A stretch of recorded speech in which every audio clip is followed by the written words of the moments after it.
Hello guys, welcome back to my intro. आज हम कराची के मौसम के बारे में बात करेंगे और लो प्रेशर की अपडेट के बारे में बात करेंगे और सर्दियों के बारे में भी बात करेंगे। उससे पहले हमारे चैनल को सब्सक्राइब करो, बेल आइकन दबाओ। आगे बढ़ते हैं। कराची का मौसम बहुत कुछ दिनों से बहुत गर्म, साफ, खुश जा रहा है। आसमान पे एक बादल भी नहीं, आसमान पूरा 2-3 दिन से साफ, खुश्क और गर्म है।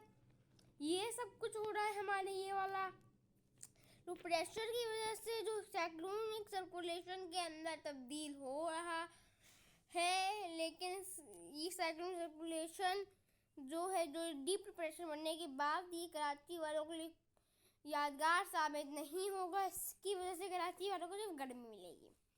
हमारा जो अगला लो प्रेशर है वो अभी इंडिया के साहिल के करीब है। इंडिया के साहिल से इसकी दूरी बस 50 किलोमीटर रह गई है और इंडिया के साहिल से ये कुछ ही घंटों के बाद ही इंडिया के साहिल के बहुत करीब पहुंच जाएगा। इससे कराची में बारिशें होने के इम्कानात भी कोई ख़ास नहीं है। ये टकराने के बाद फौरन ख़त्म हो जाएगा। ये इंडिया के साहिल से टकराने के बाद ख़त्म हो जाएगा, क्योंकि इंडिया का साहिल से टकराने के बाद ही बहुत कमज़ोर होगा, तभी इंडिया के साहिल से टकराने के बाद डायरेक्ट ख़त्म हो जाएगा। सर्दियों के बारे में अगर हम बात करें तो सर्दियाँ, जैसे आपको पता है कि अगस्त में कराची में सर्दियाँ आ जाती हैं, ठंडा मौसम आ जाता है और अब बिल्कुल ऐसा हो रहा है। रातें सर्द हो रही हैं और दिन भी आहिस्ता आहिस्ता सर्द हो रहे हैं। एक सिस्टम, अगर आप उसको बोल सकते हैं, सर्दी की पहली लहर कराची के ऊपर असरअंदाज होगी, पाकिस्तान के ऊपर जो अब कुछ दिनों की दूरी पर है। सर्दियों की पहली लहर से कराची में बारिशें होने के इम्कान नहीं, लेकिन देखिए इसकी वजह से कराची में फॉग बहुत ज़्यादा होगी और लाहौर और इस्लामाबाद। और जैसे कि आपको पता है कि नॉर्दर्न हिस्सा सर्दियों के दिनों में जो है खुश्क हो जाता है, लेकिन उनमें बहुत बर्फबारी होती है। जैसे कि आपको पता है आज भी वही हो रहा है।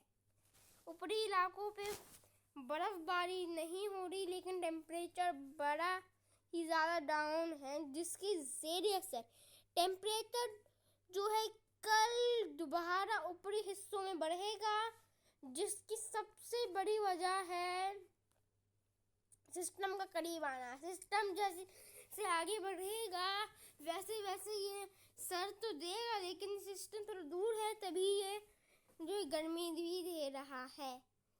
लेकिन उसके बाद सिस्टम असरअंदाज हो जाएगा।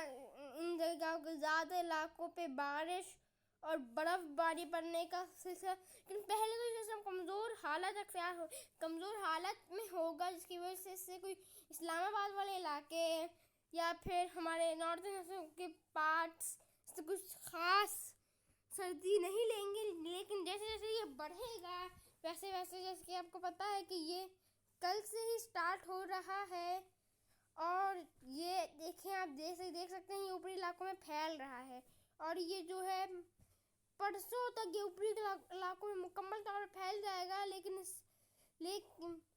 जिससे सर्दियों की पहली लहर ऊपरी इलाकों में शुरू हो जाएगी और ठंडी हवाएं जो हैं उसके बाद कराची वाले इलाकों तक पहुंचना शुरू हो जाएगी। और ये उसके बाद जैसे कि आपको पता है कि अभी शिद्दत अख्तियार करेगा, ठीक है, और ये यहाँ पर शिद्दत अख्तियार करेगा और इससे यहाँ पर बर्फबारी होगी और टेम्परेचर माइनस में भी जाएगा। देख सकते हैं इस इलाके पे जो टेम्परेचर है वो -7 चुका है और इससे वो इलाकों का टेम्परेचर बहुत ज़्यादा ही कम हो जाएगा।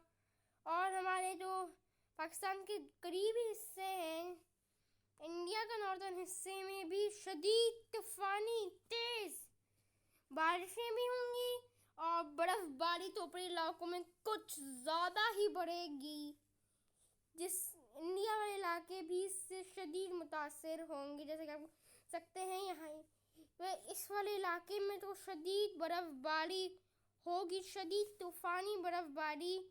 जैसे जैसे ये सिस्टम दूर जाता जा रहा है पाकिस्तान से, इसकी बर्फबारी भी कम होती जा रही है कि ये लैंड पर है अभी और इसकी बर्फबारी अब कम हो जाएगी, लेकिन फिर भी इंडिया में बहुत ज़्यादा तूफानी तेज़ बारिशों के साथ साथ तूफानी तेज़ ठंडी हवाएं और बर्फबारी भी पड़ेगी।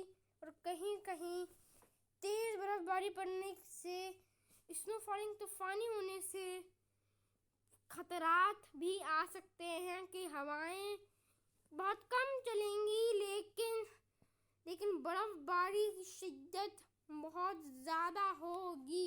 जैसे जैसे ये सिस्टम आगे बढ़ेगा ये कमज़ोर हो जाएगा और उसके बाद सर्दी की दूसरी लहर, पहली लहर जब गुजर जाएगी, जब ये इलाकों में बारिश करके देगी तो फिर ये साउथर्न इलाकों में से करेगी। कराची वाले इलाकों में बारिशें तो नहीं, लेकिन सर्द मौसम कर देंगी, फॉगी मौसम कर देंगी, सर्द मौसम कर देंगी।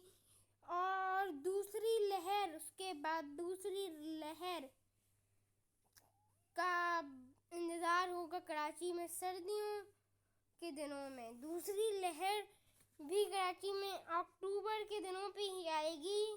जैसे कि आप देख सकते हैं 22 को ही दूसरी लहर जो है दूसरे जगह से हमारे नॉर्थन हिस्सों में एक बार फिर फैलना शुरू हो जाएगी, जिसकी वजह से जैसे आप देख सकते हैं बहुत ही ज़्यादा ये फैल रही है। उसके बाद ठंडी और गर्म हवाएं मिलेंगी और कराची से सर्दी का आगाज़ मुकम्मल तौर पर ठीक तरीके से हो जाएगा।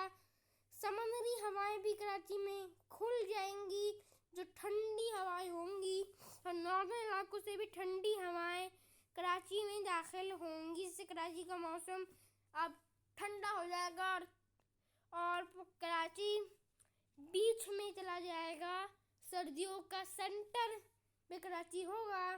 और जैसे जैसे ये हमारा जो सिस्टम है, हमारी सर्दी की दूसरी लहर जैसे जैसे पाकिस्तान को हिट करेगी, वैसे वैसे कराची में भी समुद्री हवाएं उतनी तेज़ होती चली जाएंगी।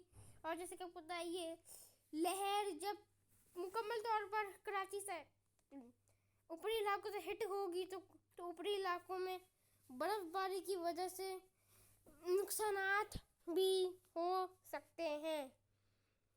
जब ये जो मेरी दूसरी लहर है ये मुकम्मल तौर पर ये 23 को मुकम्मल तौर पर ऊपरी इलाकों से टकरा जाएगी, जिसकी वजह से ऊपरी इलाकों में तूफानी जो है बर्फबारी पड़ेगी और इस्लामाबाद में ठंडी ठंडी बारिश होगी।